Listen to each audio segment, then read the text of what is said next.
Assalamualaikum warahmatullahi wabarakatuh. Alhamdulillahirabbil alamin wassalatu wassalamu ala asyrafil anbiya'i wal mursalin wa ala alihi wa sahbihi ajma'in. Amma ba'd. Ibu dan akhwat yang dimuliakan oleh Allah Subhanahu wa taala, alhamdulillah kembali kita melanjutkan kajian kita yang sekarang kita masuk ke dalam pembahasan fikih, yaitu kita ambil dari kitab Fikih Al-Muyassar, Al-Fiqhul Muyassar fi Dha'il Kitab wa Sunnah, di mana pada pertemuan sebelumnya kita telah mempelajari tentang pendahuluan, yaitu tentang makna fikih, kemudian baik itu secara bahasa maupun istilah. Kemudian kita mempelajari sumber-sumber fikih itu apa, kemudian objeknya apa, kemudian buah dari ilmu fikih itu apa, dan keutamaan fikih itu apa. Kita masuk ke dalam pembahasan, yaitu pertama adalah awalan kitabut taharah washtamilu ala 10 abwab. Pembahasan kita tentang kitab taharah, di mana kitab taharah ini ada 10 bab. Pembahasan kita kitab taharah ini selalu dibahas lebih dahulu sebelum kita membahas tentang sholat, karena taharah merupakan syarat sah sholat. Rasulullah SAW bersabda, la yaqbalu Allah sholatan bighairi tahurin. Allah tidak menerima sebuah sholat tanpa sumber suci. Karena taharah merupakan syarat sah sholat, maka diperlukan kita berilmu dengan taharah, sehingga kita melakukan taharah kita yang benar, sehingga taharah kita adalah sah. Jika taharah kita sah, mengakibatkan sholat kita menjadi sah. Kalau taharah kita tidak sah, mengakibatkan sholat kita tidak sah. Baik, bab yang pertama, fi ahkami at-taharati wal miyah, tentang hukum-hukum, ketentuan-ketentuan atau tata cara taharah dan hukum yang berkenaan dengan air. Kenapa disebutkan air di sini? Karena air adalah salah satu alat untuk bersuci, dan malahan dia adalah hukum asal, alat utama untuk bersuci. Di dalam bab ini terdapat beberapa persoalan-persoalan. Persoalan yang pertama adalah at-ta'rif bit-taharah wa bayanu ahamiyatiha wa aqsamiha, yaitu di dalam definisi tentang taharah, apa pengertian taharah itu, kemudian menjelaskan urgensinya, serta menjelaskan bagian-bagian atau macam-macamnya. Ya. Nah, di sini kita melihat ahamiyatut taharah aqsamuha, pentingnya taharah dan macam-macamnya. Pentingnya taharah itu, at-taharatu hiya miftahus shalah wa akadu syurutiha. Taharah itu adalah kunci pembuka salat dan syarat yang terpenting dari syarat-syarat salat. Wa syartu la budda yataqaddam 'ala al-masyrut. Syarat itu harus terpenuhi lebih dahulu sebelum melaksanakan yang disyaratkan, ya, terhadap yang disyaratkan. yakni kalau seandainya syarat dari sholat itu adalah bersuci, maka syarat itu harus terpenuhi dulu, ya, baru dia sholat. Sebagaimana misalkan syarat orang masuk SMA, dia harus tamat SMP, maka dia harus lakukan dulu syaratnya, yaitu tamat SMP dulu, baru dia boleh masuk SMA. Wa taharatu ala qismain. Taharah itu terbagi kepada dua bagian. Al-qismul awal, bagian yang pertama, taharatun ma'nawiyatun. Taharah yang kesucian yang bersifat abstrak. Ya. Wa hiya taharatul qalbi minasyirki wal ma'asi. Yaitu kesucian hati dari bentuk syirik dan maksiat. Wa kullu ma rana alaihi, setiap yang bisa menutupi hati itu, setiap yang bisa menutupi hati, maka hendaklah mensucikan hati kita dari hal-hal yang bisa menutupinya. Ya, wahiyya ahammu min taharatil badan. Dia lebih penting daripada kesucian fisik, yaitu badan. Wala yumkinu an tatahaqqaqa taharatul badani ma'a wujudi najis syirki. Tidak mungkin kita mewujudkan kesucian fisik, yaitu badan, kalau masih ada najis dari syirik. Ya, tidak mungkin. Tidak mungkin kita bisa mensucikan badan kita kalau seandainya syirik masih ada. Sebagaimana firman Allah, innamal musyrikuna najasun.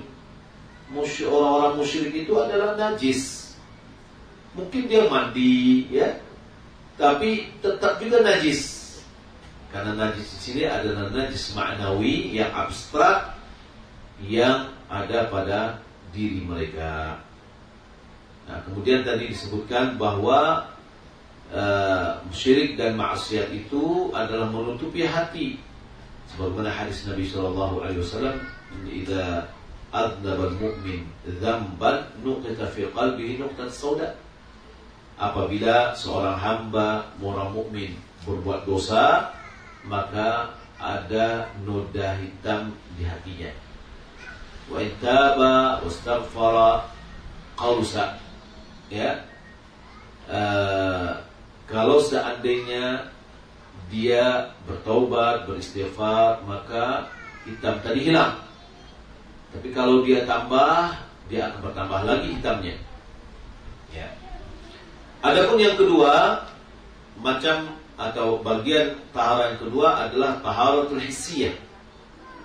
yakni kesucian bersifat fisik yang bisa diraba. Wasayati tafsilul qawli fiha fil astur at-taliyah. Pembahasannya akan dirinci pada pembahasan berikutnya.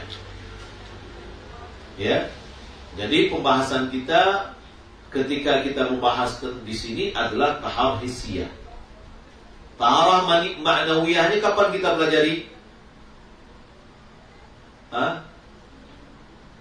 Ibu akhwat, sekarang kita mempelajari taharah hissiyah secara fisik.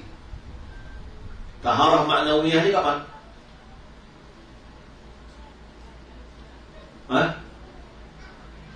Gak tahu. Yang tadi betul. Itu tadi kita membahasnya tazkiyatun nufus. Membersihkan hati kita dari maksiat. Ya. Yang kita pelajari tadi. Nah, itulah pembahasannya. Masya Allah. Jadi hari Jumat ini pembahasan kita tentang taharah. Sebelum sholat, taharah ma'nawiyah. Setelah setelah asar, sholat asar, taharah hissiyah. Nah, apa makna dari taharah? Definisi atau makna pengertian dari taharah secara bahasa, an-nadhafah. Nadhafah itu bersih-bersih. Wan nazaha minal aqdar, dan bersuci dari kotoran-kotoran, dari yang keji, ya, yang menjijikkan. Itu namanya taharah. Taharah itu adalah membersihkan atau mensucikan dari kotoran. Secara terminologi atau secara istilah, taharah itu adalah raf'ul hadath wa zawalul khabath, yaitu mengangkat hadath dan menghilangkan najis. Ya, apa itu hadath?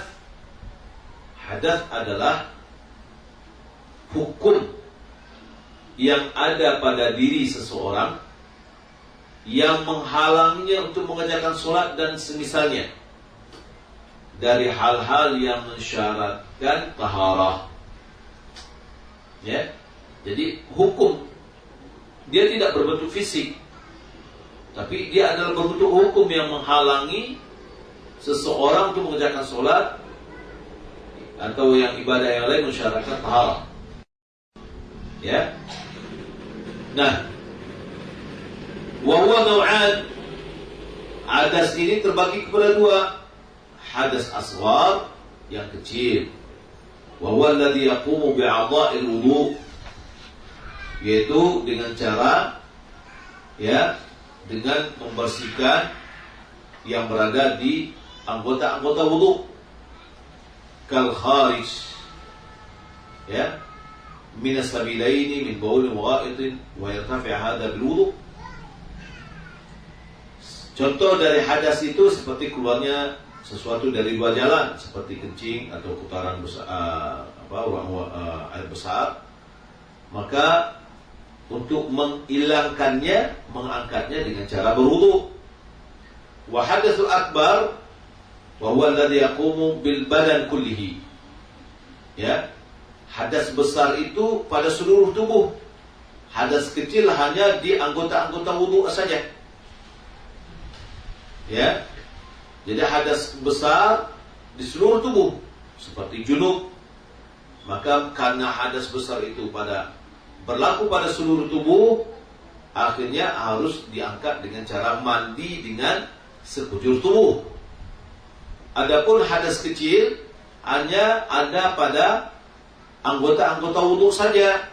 Makanya cara menghilangkannya dengan cara berwudu. Ya.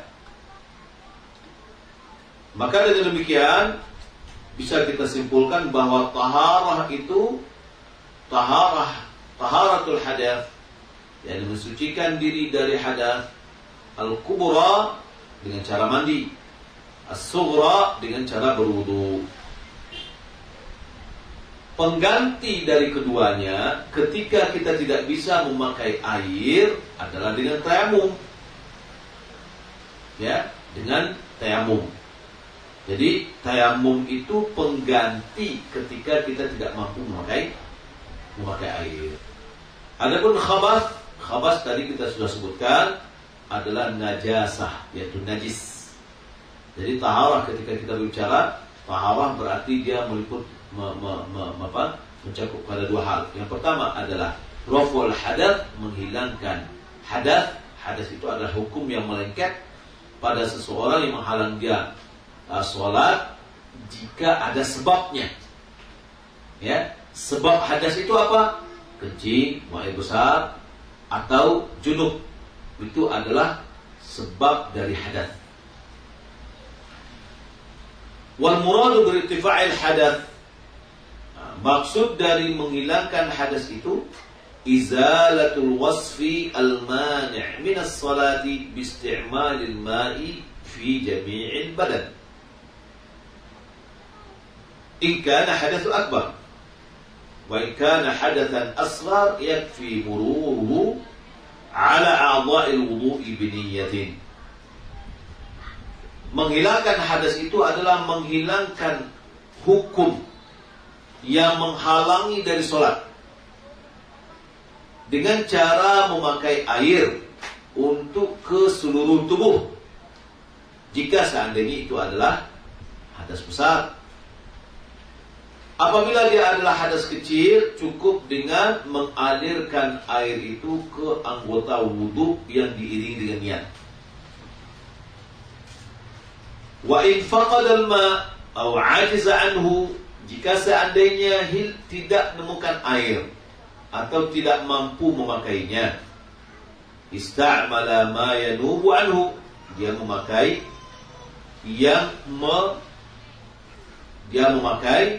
yang bisa menggantinya. Apa yang bisa mengganti air dalam bersuci adalah at-turab, wa huwa turab, yaitu tanah.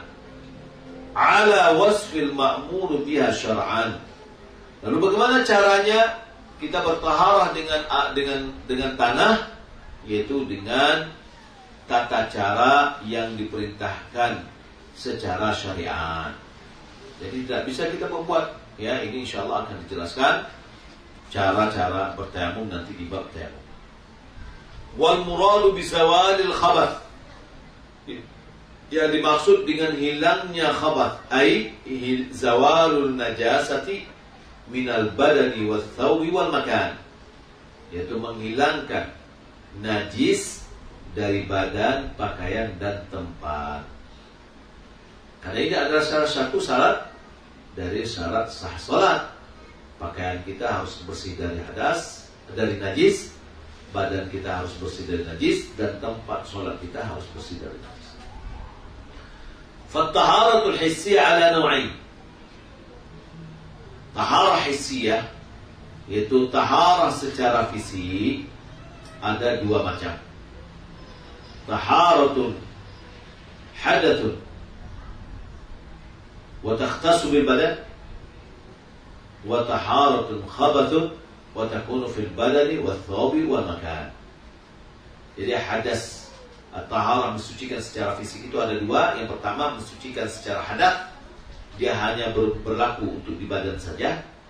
Taharatul khabath, yaitu najis, dia pada diri atau badan kita dan pakaian dan tempat. Wal hadatsu ala naw'ain. Hadas terbagi kepada dua. Hadasun asghar, hadas yang kecil, wa huwa ma yajibu bihi wudu, yaitu yang mewajibkan kita berwudu. Wa hadatsun akbar, yang kedua adalah hadas besar, wa huwa ma yajibu bihi al-ghusl, yang mewajibkan kita mandi. Wal khabath ala thalathati anwa'. Najis juga terbagi kepada tiga. Yani khabuthun yajibu ghusluhu, najis yang wajib dibasuh, dibersihkan. Khubuthun yajibu nadhuhu, yaitu najis yang wajib untuk dibersihkan. Wa khubuthun yajibu mashuhu, dan najis yang wajib disapukan, untuk menghilangkannya, disapukan. Jadi seperti ada najis yang melengket di sandal, maka kita sapukan ke tanah, ya. Baik, masih bisa kita lanjutkan? Hah? Bisa?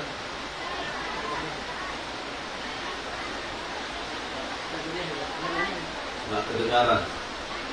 Lanjut. Ya. Mana tahu yang ada yang udah mau pulang gitu kan, hujan-hujanan. Baik, kita lanjutkan. Persoalan yang kedua, al-ma'ul ladzi tahsulu bihi tahar, air yang dipakai yang bisa mensucikan. Ya. Air yang dipakai yang bisa mensucikan. At-taharah tahtaju ila syai'in yatatahharu bih. Bersuci itu membutuhkan kepada sesuatu yang bisa membersihkan. Yuzalu bihi najas wa yarfa'u bihi al-hadath wa huwa al-ma'. Yaitu dengan sesuatu yang bisa menghilangkan najis dan bisa menghilangkan hadath, yaitu adalah air. Wal ma'ul ladzi tahsulu bihi taharatu huwal ma'u tahur. Air yang bisa mensucikan itu, air yang bisa kita bersuci adalah air at-tahur namanya. Air tahur. Ya. Apa itu air tahur? At-tahiru bi dzatihi wal mutahhiru li ghairihi. Air itu dia adalah air yang suci, zatnya adalah suci, dan dia juga bisa mensucikan yang lain. Jadi tidak suci aja, tapi dia harus bisa berefek mensucikan yang lain. Mana air yang bisa seperti itu? Wahuwal ma, wahuwal al-baqi ala asli khalqihi.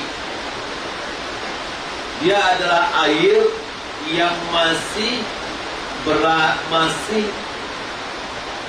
ori. Nah, air yang masih berada di atas keasliannya.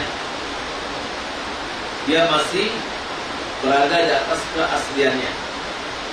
Ya. Ai ala sifatihi allati khalaqa 'alaihi khuliqa 'alaiha. Yaitu di atas karakteristik penciptaannya. Sawan kana nazilan minas sama, baik itu turun dari langit kal matar seperti hari hujan ini, au gaubut thuruj, atau dia adalah cairan salju, wal barad, atau dia adalah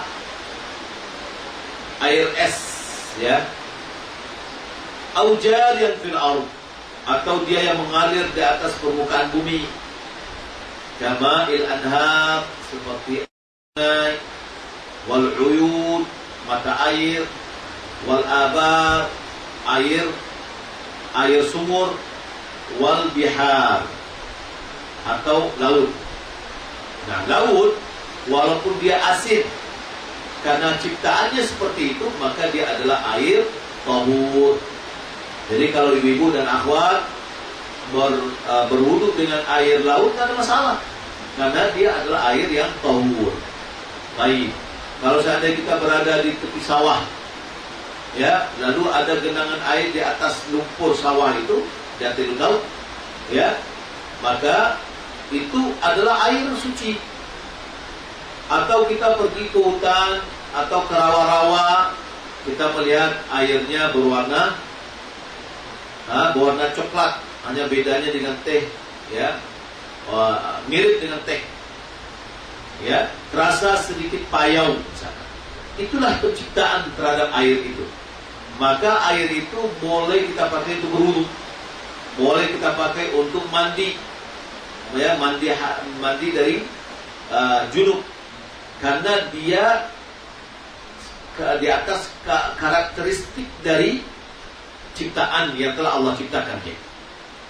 Ya, jadi air yang belum berubah asal-muasalnya, ya, dari penciptaan. Allah Subhanahu wa taala berfirman dalam surah Al-Anfal ayat 11, "Wa yunazzilu 'alaikum minas samaa'i ma'an liyutahhirakum bih." Allah menurunkan terhadap kalian air dari langit. Untuk apa air itu? Liyutahhirakum bihi, agar Allah mensucikan kalian dengan air itu. Dan Allah juga berfirman dalam surah Furqan ayat 48, "Wa anzalna minas samaa'i ma'an tahura." Kami turunkan dari langit air yang tahur. Tahur itu apa?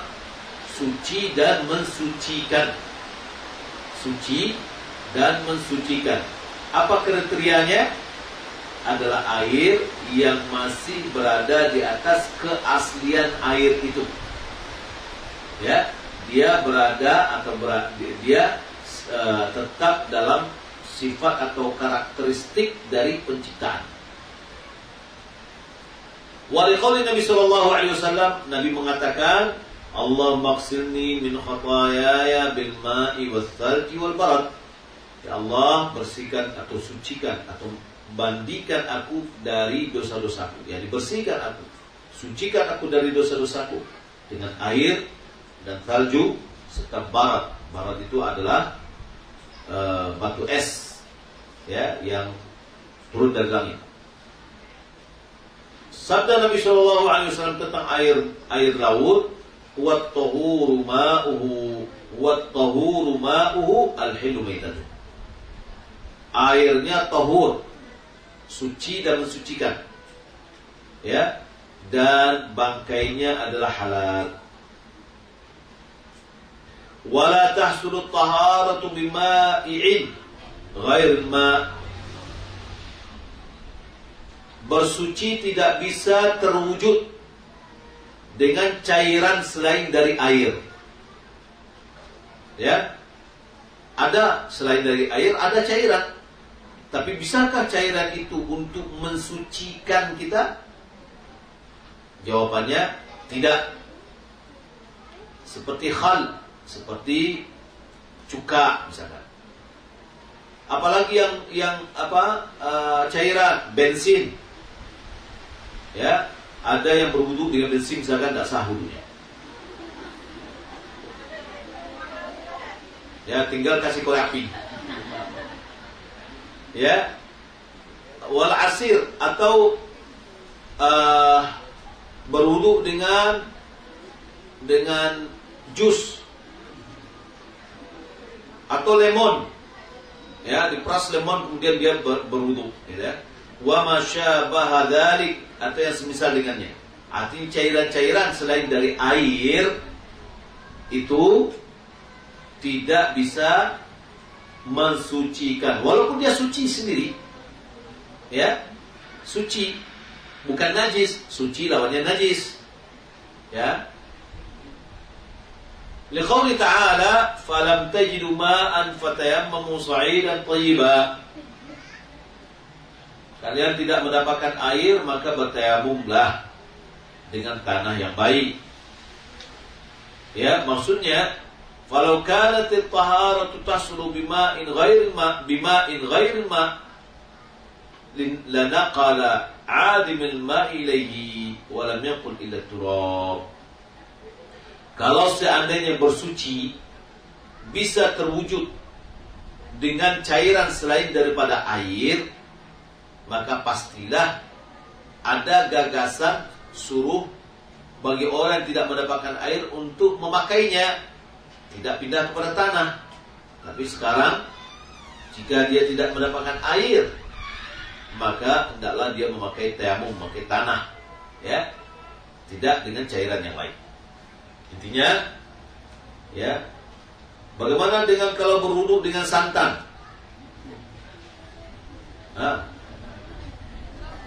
Ya, enggak boleh. Dia suci tapi tidak mensucikan. Kenapa? Karena dia bukan air taharah, ya. Bukan tahur. Tahur tadi apa? Suci dan mensucikan. Bagaimana karakternya? Dia adalah air yang masih di atas keasliannya. yakni di atas karakteristik yang di atas itu Allah ciptakan dia dengan karakter itu. Baik. Persoalan yang kedua, yang ketiga, al-ma'u idza khalatahu najasatun. Air apabila dicampuri oleh najis. Nah, kemana nih? Kalau seandainya air kita masuk najis ke dalamnya. Al-ma'u idza khalatahu najasatun fataghayyarat ahadu awsafi thalatha rihuhu aw ta'muhu aw launuhu fahuwa najisun bil ijma' la yajuzu isti'maluhu wa la yarfa'u al-hadath wa la yuzilu al-khabath sawa kana kathiran aw qalila. Air apabila dicampuri oleh najis, masuk najis ke dalamnya. Apa contohnya? Apa contohnya? Contohnya tobe. Ya, yang ada kurang di situ. Yani kolam yang ada orang buang air besar di situ, gitu kan? Berarti air kolam tadi disampuri oleh najis atau tidak tuh? Ya, najis. Lalu berubah salah satu karakternya. Ya, berubah salah satu sifat dari air. Apa sifat dari air? Ada aromanya. Berubah aromanya. Tadi airnya tidak ada baru, tahunya airnya bau busuk. Ya.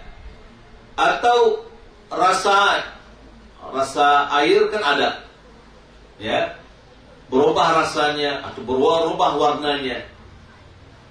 Kalau salah satu sifat ini berubah disebabkan oleh najis yang masuk ke dalamnya, maka dia adalah najis. Air tadi menjadi najis. Ijma' ulama. Tidak boleh dipakai air itu. Tidak boleh dipakai untuk menghilangkan hadas, yakni wudu atau mandi. Tidak juga bisa dipakai untuk menghilangkan najis. Baik air tadi banyak atau sedikit. Kalau dia sudah berubah salah satu sifatnya disebabkan oleh najis yang masuk, ya, maka itu adalah air yang najis. Amma idza khalatatun najasatu walam tughayyiru ahad awsafih. Kalau seandainya dimasuki oleh najis tapi tidak merubah salah satu sifatnya, fa in kana katsiran lam yanjus wa taslu tahara bihi. Kalau airnya ini banyak, ya, maka tidak menjadi najis walaupun dimasuki oleh apa? Oleh najis. Tapi tidak berubah salah satu sifatnya. Ya. Maka banyak itu berapa sih? Kayak gitu kan? Terjadi perbedaan pada ulama. Ada banyak itu kalau seandainya kita menampung air di pinggiran satu lagi tidak sampai gelombang air itu ke sana. Berarti itu menunjukkan airnya banyak. Ya, tabeknya misalkan 40 kali 40 misalkan. Ya, di pojok sinan ada orang di kuruangan. Awak berwudu di ujung mari. Ya, karena tidak berubah salah satu sifatnya, maka tidak apa-apa kita berwudu dengan air itu. Ya. Amma in kana qalilan. Kalau seandainya airnya sedikit, fayanjus, maka airnya menjadi najis. Walaupun tidak berubah salah satu sifatnya. Contoh, ya nak, taruhlah dulu misalkan ember kita, lalu terbecik ke dalamnya satu tetes kencing. Berubahkah salah satu sifatnya? Nggak akan berubah. Tapi kita melihat bahwasanya memang air kencing ini masuk, terutama di mana WC yang dibuat WC-nya tinggi, embernya rendah di bawah. Ada nggak WC kayak gitu? Bukan ada, banyak. Ya, nah hati-hati itu. Apalagi embernya taruh di depan. Ya, kalau di samping kayaknya enggak ya, tapi di depan. Ya, nah ini boleh jadi bercakan pantulan dari air tadi bisa masuk ke ember, gitu kan? Nah, kalau itu yang terjadi, air najis tadi masuk ke dalam ember yang airnya ada sedikit, maka najis. Wala tahsulu taharatu bih, tidak bisa dipakai untuk bertaharah. Wa haddul ma'ul katsir ma yablughu qullatayn. Ya. Batas dari berapa sih jumlah dikatakan air banyak itu mana? Air yang banyak itu yaitu kurang lebih yang 2 kulah. Ya, atau lebih. 2 kulah itu berapa? Ya. 2 kulah itu, ini silakan ditulis ya. 1 kulah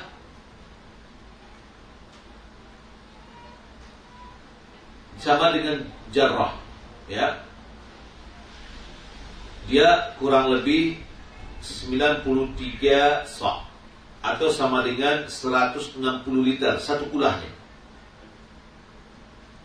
Berarti 2 kulah berapa? 360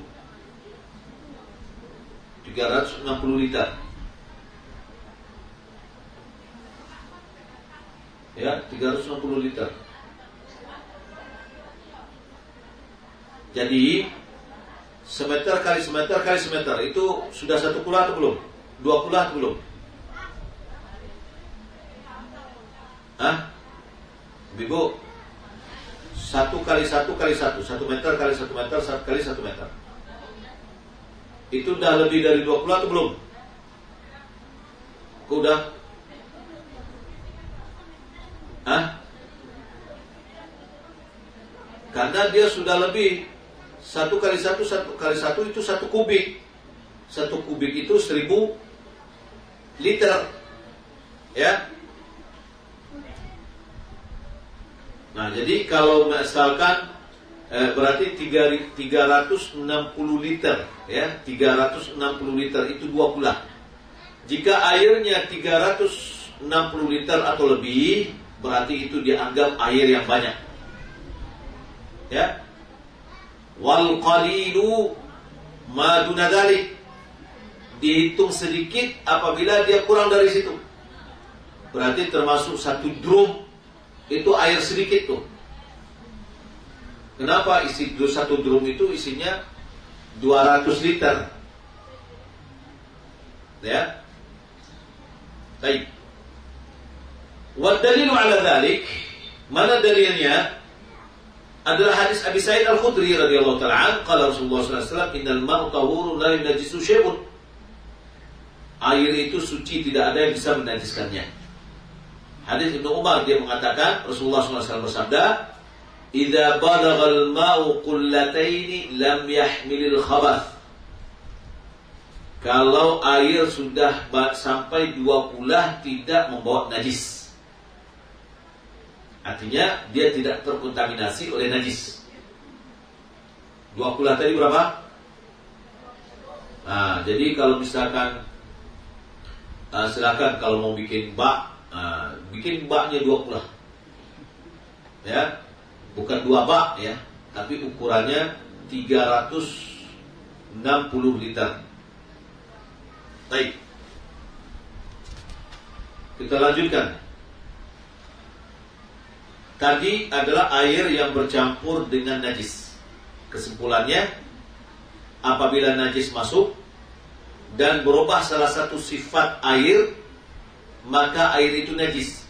Baik airnya kecil sedikit maupun banyak. Itu kesimpulannya ibu-ibu ya.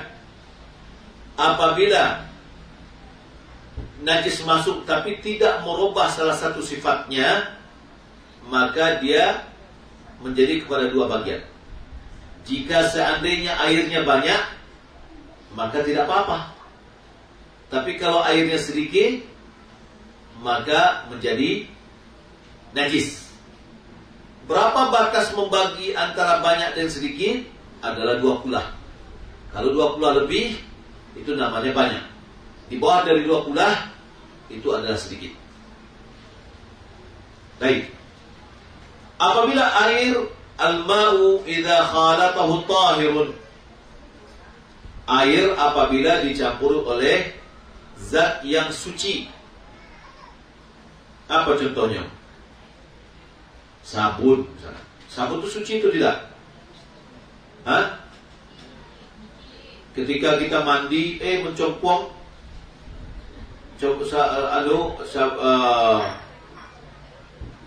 sabunku ke dalam. Balik galak bu, ya. Biar di pembenaran kata Minang ini ditambah. Ya, anak-anak main sabunnya, ya, masuklah sabun tadi ke dalam bak air, kan gitu lah. Nah, bagaimana nih? Oh, airnya lah 2 hari sabun tadi. Nah. Al-ma' idza khalatat humadatun tahiratun, air apabila dicampur oleh zat yang suci. Kal awraq, seperti daun. Ada enggak ibu-ibu kalau mandi pakai daun? Daun dilarang. Ya. Awraq al-asjar. Aw sabun atau sabun. Aw usnan, ya, atau urat. Usnan ini apa? Baik, atau daun sibir atau yang lainnya dari materi materi yang atau zat-zat yang suci, walam yaghlib dzalikal mukhalid alaih.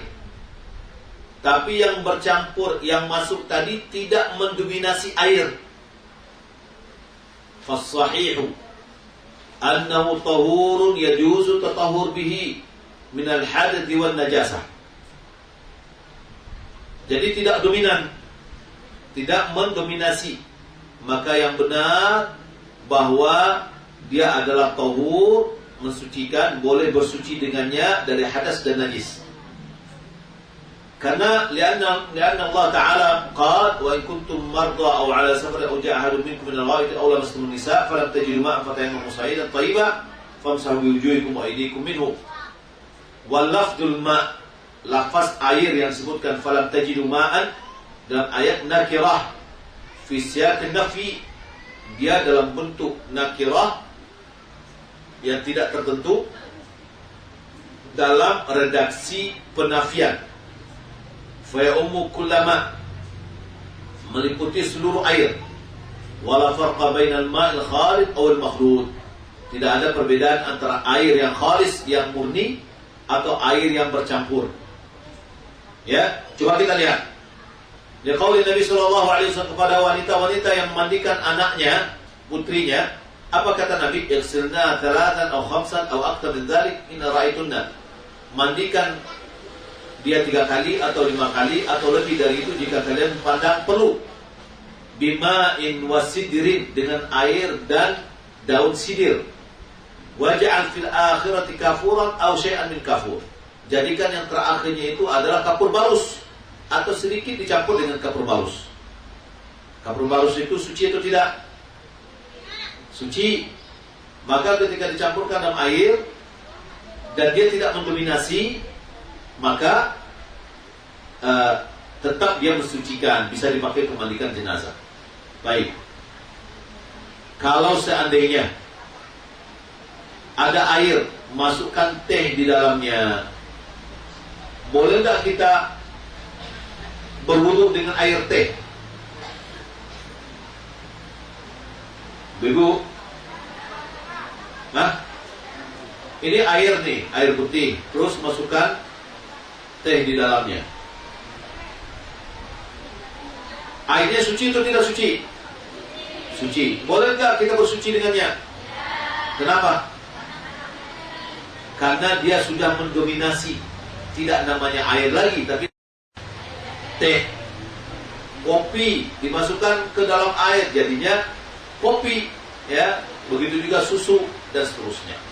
Ya, karena dia sudah merubah nama dan mendominasi. Ya, wallahu ta'ala alam. Demikian dulu yang dapat kita sampaikan. Kita ambil untuk tanya jawab. Ya, ini banyak pertanyaan. Kita cukup dengan persoalan yang keempat tadi. Baik. Bismillah, Anda mau bertanya. Dulu suami pernah melakukan perbuatan dosa dalam kurung zina. Tapi alhamdulillah sekarang dia telah bertobat. Tapi ketakutan di diri anak sekarang masih dihantui takut dosa itu jatuh sama anak-anak Ustaz. Apa lagi sekarang dia telah remaja, tolong solusinya menghilangkan ketakutan ini. Pertama, orang sudah pernah berbuat dosa dan dia bertobat dengan sebaik-baiknya tobat, maka insya Allah dosanya tidak ada lagi. Lalu mungkin ada kekhawatiran terhadap anak kita. Kita selalu pertama berdoa kepada Allah agar Allah menjauhkan anak-anak kita dari hal yang sama. Yang kedua, kita ajarkan anak-anak kita bahwa perbuatan-perbuatan seperti itu adalah dosa. Ya, dengan mengatakan bahwa pergaulan bebas dan yang lainnya, kita ajarkan kepada mereka. Dan kita ajarkan kepada mereka sifat malu, baik anak laki-laki maupun anak perempuan, ya, sehingga mereka bisa mengerti. Kemudian kita jauhkan mereka dari faktor-faktor yang bisa mengundang mereka, dan selalu doa. Kita berdoa kepada Allah Subhanahu wa taala agar Allah Subhanahu wa taala menjaga mereka. Wallahu taala. Di antara doa yang diajar oleh Nabi kepada seorang laki-laki yang tadinya dia minta untuk diizinkan berzina, apa kata Nabi kepadanya? Dengan memegang dadanya, kata Nabi, Allahumma ighfir lahu, Allahumma ighfir dhanbahu wa tahhir qalbahu wa hassin farjahu. Allahumma ighfir dhanbahu, ya Allah ampuni dosanya, ya, wa hassin wa tahhir qalbahu, bersihkan hatinya, wa hassin farjahu, dan jagalah kemaluannya. Afwan bertanya di luar materi, Ustaz. Ana baru mengetahui bahwa memajang kaligrafi ayat Al-Quran tidak diperbolehkan. Lalu bagaimana solusinya dengan kaligrafi yang sudah ada? Di antara ulama ada mengatakan makruh hukumnya, ya. Wallahu a'lam. Tapi jangan kita beli lagi yang baru. Ana merupakan siswi sekolah MA di salah satu di Kota Padang. Qadarullah, ana pernah melakukan kemaksiatan dengan seorang ikhwan dengan alih dasar kagum, Ustaz. Dan seringkali bertobat, namun terlakukan lagi, seringkali terulang lagi, sampai kakak ana sudah hampir menyerah dengan perbuatan ana. Karena lemahnya iman, karena bercampur bau di sekolah dengan ikhwan tersebut, Ustaz, yang tidak dapat dihindari walaupun ana sudah berusaha, Ustaz. Bagaimana kiat-kiat agar tidak terjerumus lagi dalam kemaksiatan? Ustaz, salah satunya adalah pindah sekolah, ya, pindah sekolah. Karena kalau ketemu juga, ya digoda lagi, gitu ya. Itu adalah salah satunya. Wallahu a'lam. Mau tanya, kalau kita berhadas besar, apakah cukup dengan tayamum? Juga kalau seandainya tidak ada air? Ya, kalau tidak ada air, bertayamum. Ya. Dan ini satu kulah atau jarak 93 sa'. 93 sa'. Ya, 93 sa' atau sama dengan 160 liter atau 150 liter. Satu sa' itu adalah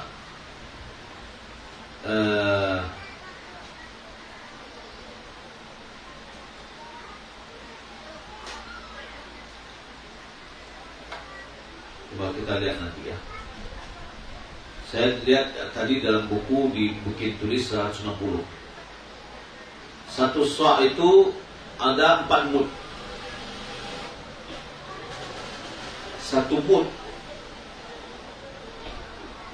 Satu mud itu ada yang menilainya sebanyak 0,75. Jadi kalau 4 mud berjadi 3 liter. Ya, 3 liter. 3 liter kali 93. Berarti 27 dah jatuhnya. Banyak lagi. Ya, lebih banyak lagi. Insyaallah nanti akan kita cari konfirmasinya terhadap ulah ini. Begini, Ustaz. Maaf Ustaz, keluar dari konteks, di luar konteks pertanyaan, di luar konteks tema kita. Begini Ustaz, Anda mengagumi seorang ikhwan. Wah. Beliau seorang ustaz besar. Wah, ini macam-macam nih. Yang dikenal oleh banyak orang. Ini teka-teki nih. Ana ingin terjauh dari fitnah. Insya Allah ana siap untuk menikah. Apakah ana boleh menyatakan kepada beliau dengan niat serius ini Ustaz? Tapi ana merasa apa nih? Ya, tidak pede. Mohon nasihatnya. Nah. Pertama adalah konsultasi dengan orang tua. Ya, konsultasi dengan orang tua. Boleh jadi orang tua kita punya pilihan dan gambaran di dalam kehidupan rumah tangga. Ya. Kemudian setelah itu berdiskusi dengan orang-orang yang beristikharah kepada Allah. Istikharah kepada Allah. Nabi SAW mengatakan man hamma bi syai'in falyarka' raka'atayn ghair fariḍah. Hendaklah siapa yang punya keinginan dalam sebuah sesuatu, maka hendaklah dia sholat 2 rakaat, ya, bukan sholat fardu. Dan ini adalah istikharah. Istikharah itu kata ulama ada 2. Berdoa, sholat istikharah, kemudian berdoa kepada Allah. Kemudian setelah itu setelah itu bermusyawarah kepada orang yang punya pengalaman, pandangan yang bisa diarahkan. Nah, setelah itu kalau seandainya kita masih tetap melihat bahwa ini adalah baik, ya sudah, ya bisa disampaikan melalui orang sehingga tidak terjadi fitnah antara kedua belah pihak. Wallahu ta'ala. Ustaz, izin bertanya, afwan di luar tema. Wah, ini banyak sekali tema di luar tema aja. Ya. Saat proses ta'aruf, ikhwan minta nazar ingin melihat akhwat ketika tidak menggunakan jilbab tetapi tetap dengan pakaian sopan. Apakah boleh memenuhinya? Jika boleh, apakah boleh via foto, Ustaz? Nah, kalau ta'aruf ini, ta'aruf apa maksud ta'aruf ini? Kalau seandainya sudah ada keinginan ikhwan untuk melamar seorang akhwat, sudah nazar aja gitu loh. Nazar bagaimana? Datang ke rumahnya, ketemu dengan orang tuanya, ya, lalu didampingi. Di waktu nazar boleh dibuka jilbabnya, ya, dengan pakaian yang sopan, maka boleh. Ini arwah perkataan ini, ya. Walaupun jumhur ulama mengatakan cukup dengan wajah dan telapak tangan. Adapun dengan foto jangan, ya, karena itu akan bisa mendatangkan fitnah. Wallahu a'lam.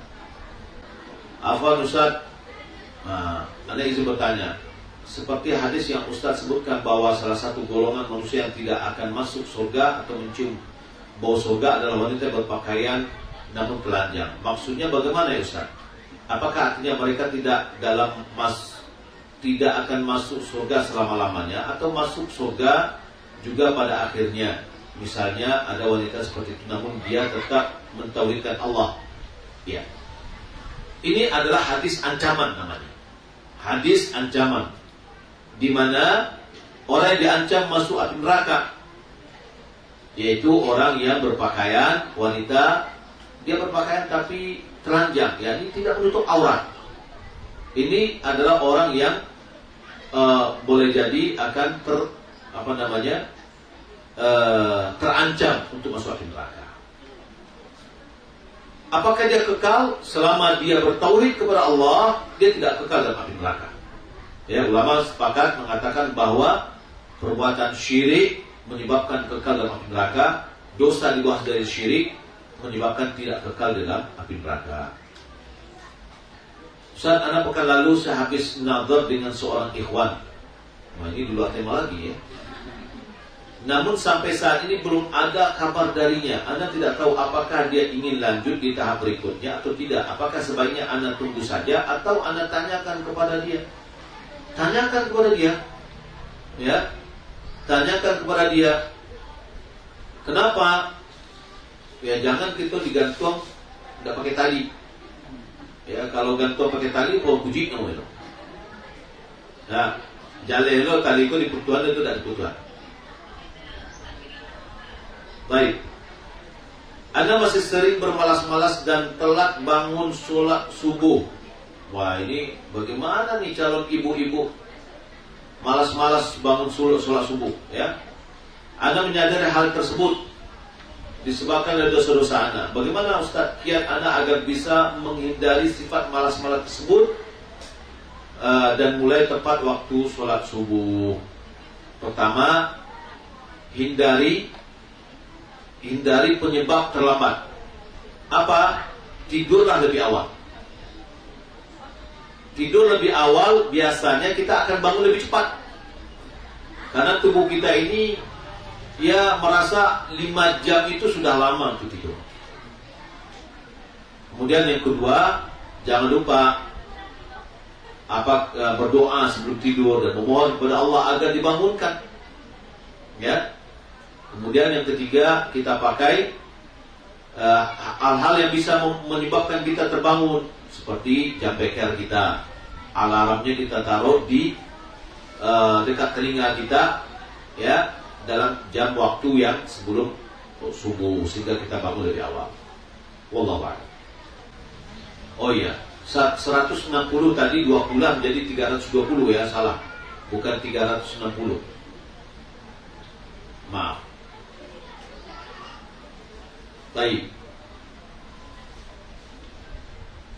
Mana yang lebih harus didahulukan? Jika saya mempunyai uang yang cukup untuk berangkat haji, tapi belum memiliki rumah karena selama ini mengontrak, mana yang harus didahulukan, berangkat haji atau membeli rumah?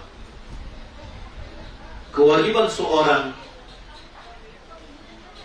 kepala keluarga adalah menyediakan tempat yang layak untuk keluarganya, baik dia untuk kontrak atau dia miliki. Ya. Nah, kalau seandainya dia berangkat, dia melihat begini.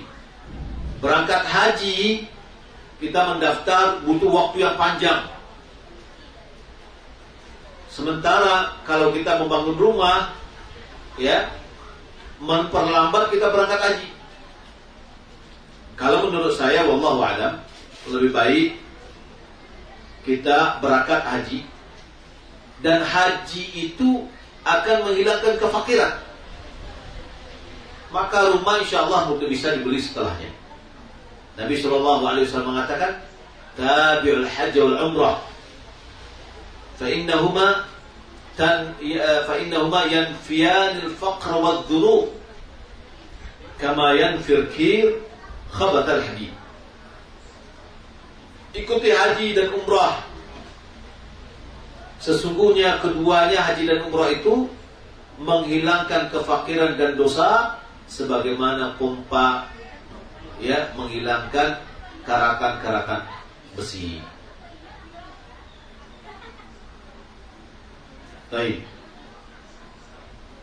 Ana Ummu Bias dari Jambi. Semoga Ustaz serta keluarga selalu dilindungi Allah Subhanahu wa ta'ala. Amin. Ana mau menanya Ustaz, benarkah saat kita membaca Al-Fatihah dari kita ta'awud sampai akhir, setiap akhir ayat panjang harokatnya sama? Karena Anda baru tahu sekarang, berarti selama ini Anda sudah salah selama bacaan. Mohon penjelasan. Oh, maksudnya kita ta'awud sampai akhir. Ya. Berta'awud sebelum kita membaca Al-Fatihah, Syekh Albani memandang bahwa tetap setiap awal rakaat itu kita ta'awud, kemudian kita baca bismillah, ya, setiap rakaatnya. Sebagian ulama memandang tidak. Kemudian membaca bacaan, ya, kita kalau misalkan baca bacaan, kita kan namanya ada di setiap akhir ayat itu namanya arid disukun, mat arid disukun, ya, itu termasuk bacaan kalau seandainya kita mau lebih memperpanjang bacaan kita. Tapi kalau bacaannya adalah agak cepat, insya Allah ya tidak apa-apa. Dan hal ini ya insya Allah kita perbaiki yang diajar oleh Nabi SAW, sebagaimana di Aisyah Ummu Salamah mengajarkan bagaimana bacaan Rasulullah SAW adalah dengan cara setiap ayatnya berhenti. Setiap ayatnya berhenti.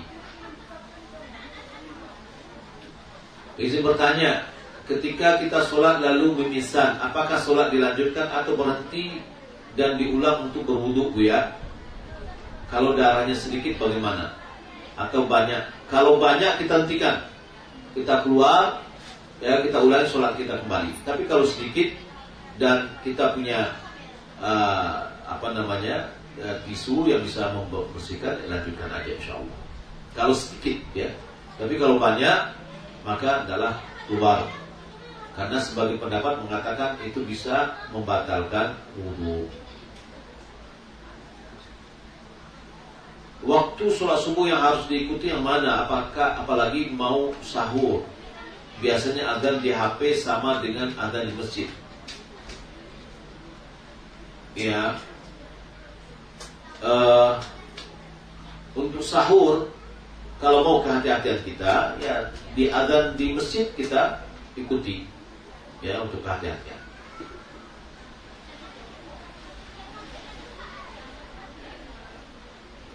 Untuk zikir setelah sholat witir yang dibaca apa Ustaz? Subhanallah kudus, Subhanallah kudus, Subhanallah kudus, Rabbil malaikati war ruh. Ya, itu yang dibaca. Silakan kalau bisa silakan lihat di dalam apa doanya, aplikasi apa doanya, itu sangat bagus ya. Saya seorang karyawan pabrik.